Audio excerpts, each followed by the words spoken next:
ఫ్లైట్లో నుంచి ఆకాశంలోని చందమామ ఇలా కనిపిస్తున్నాడు.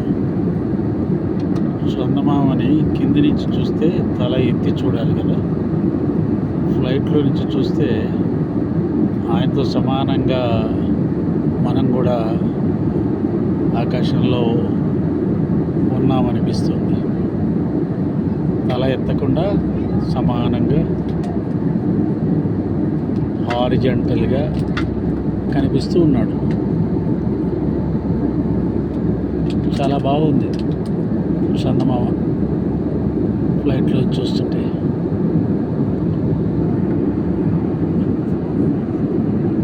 కింద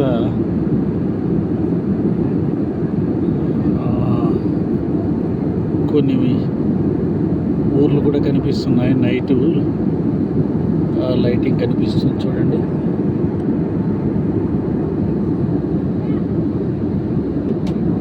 అక్కడ దూరంగా చందమామ నీళ్ళల్లో కనిపిస్తున్నాడు. కింద ఎర్రగా కనిపిస్తుంది కదా విమానం రెక్క కింద, అది నీళ్ళల్లో చంద్రదర్శనం.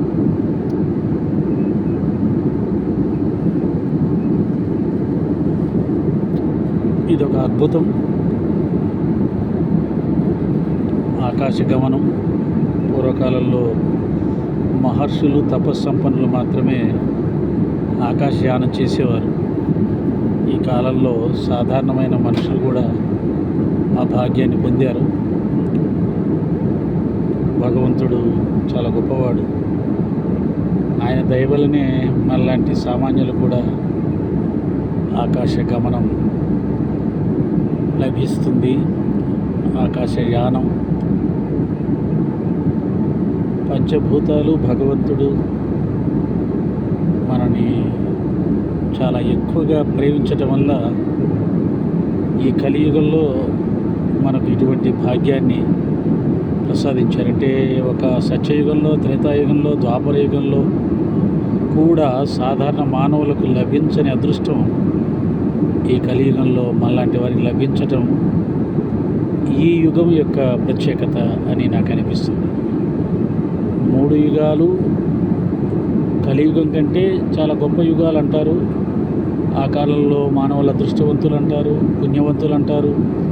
కానీ ఈ కాలంలో మనం అనుభవించే భగవంతుడి చేత ప్రసాదించబడ్డ ఈ భోగభాగ్యాలు ఏవైతే ఉన్నాయో, ఈ ఆకాశ గమనం, సముద్రయానాలు, ఇవన్నీ ఏవైతే ఉన్నాయో, అలాగే దూరదర్శనం, ఎక్కడో జరుగుతున్న దాన్ని మరెక్కడో ఉండి క్షణాల్లో చూడడం, ఎక్కడో ఉన్న వారితో క్షణాల్లో మాట్లాడడం, ఇవన్నీ కూడా ఒకప్పుడు తపస్సంపన్నులకు మాత్రమే సాధ్యమయ్యేది. ఈ కాలంలో మనలాంటి సాధారణమైన మనుషులకు కూడా సాధ్యమవుతుంది. ఓం శ్రీ సాయిరామ్. గురుదేవా ధన్యవాదాలు. అంతా మీ దయ.